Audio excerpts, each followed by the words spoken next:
Okay, welcome to our latest Swampcast. Pat Dooley, Robbie Andreu, the Gainesville Sun, and of course it's Florida LSU. And LSU week has always felt kind of different to me, Robbie. I don't know what it is about it, and especially now that Florida hardly ever plays Auburn. Yeah, exactly. But that's the permanent one. You always have the weird one where you go to Mississippi State once every so many years, or Alabama or whoever.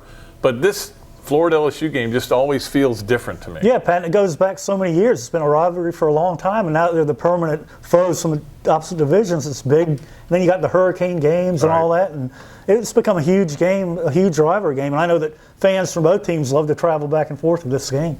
Yeah, not so much this year. LSU turned back a lot of tickets. They actually turned them back in the summer.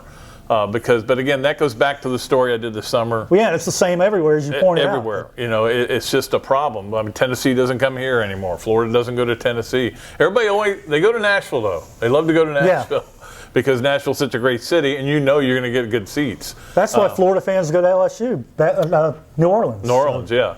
But as far as the game goes, it'll be a really interesting game. Everybody's expecting a low scoring. I heard Ed Ogeron was asked this. I was listening to the conference call, and he said, aren't you expecting a low-scoring game? He goes, you just never know. Yeah. And you do. I mean, college football is weird. I mean, all of a sudden there's a bunch of turnovers, and it's 38-35 or something. But, Pat, in my mind, I can see this looking like in Muschamp's second year, that 14-10, was it? 14-6. Yeah, that was just a brutal defensive game. I kind of see that could happen in this one, too. Yeah, Florida ran the ball like 26 straight times. They had that unbalanced line with tackles playing tight end, and so I think it'll be a similar game, physical and defense dominating. Well, one reason is both defenses have played well. They're both very high.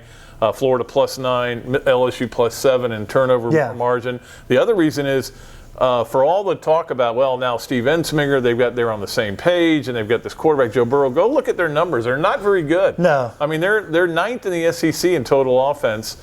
I think they're like 90th in passing. Yeah. I mean, their offense has been effective because they've gotten, like Florida early in the year, and maybe not so much last week, but for the most part of the year, short fields. Yeah, and Pat, they've got a quarterback who's not doing anything great. He's managing the game a little bit like Frank says. 0 picks. Yeah, they're giving him stuff that he's going to be safe with and can execute and rely on the running game. So they're not putting any pressure on their quarterback. Right, and he's they got a very good runner in Brissett. He's you saw him against Miami. He was looked great. Really good. And look, I wrote a column this week about why were we so wrong about LSU.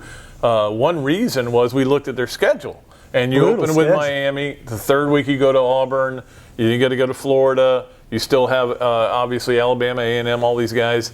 It looked like a schedule that looked like 8-4, 7-5, but they're 5-0, and they've done a great job. I mean, they won one at the buzzer. Very fortunate there against Auburn, and just manhandled Miami. Yeah. And the thing, Pat, with LSU, you always know you're going to get a big, fast, athletic team, and this is what this team is. Another typical LSU team, physically impressive. Yeah, and so Florida will have to match the physicality, and they did that last week.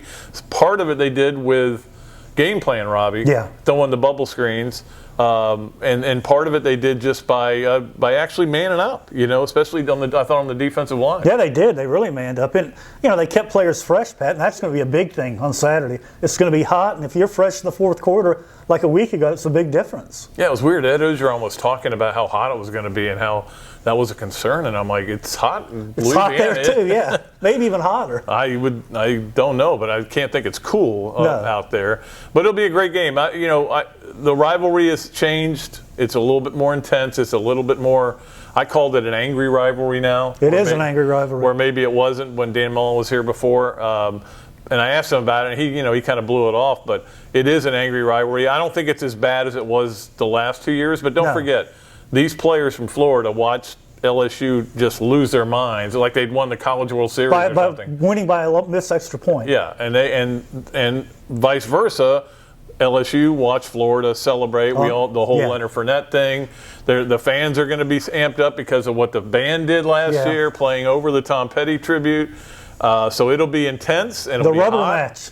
It'll be hot, but we are back on schedule. I know. I mean, this is supposed to be a Florida home game. This has nothing to do with the hurricane. And it's great to have a big game in the Swamp again, Pat. It is. Two ranked teams, and Florida has a chance. 3:30. Yeah, CBS really But that goes back to and this is what I wrote for Saturday, Robbie. One reason CBS grabbed this game before Florida beat Mississippi State was because look at the history of this game. It's unbelievable. It's always a good game, yeah. I mean, Florida lost twice on fake field goals in a 6-year span. That's unreal. That's hard to believe. So it'll be fun. We're looking forward to it. We'll be coming to you from the Swamp for our Swampcast to tell you what we thought of the game.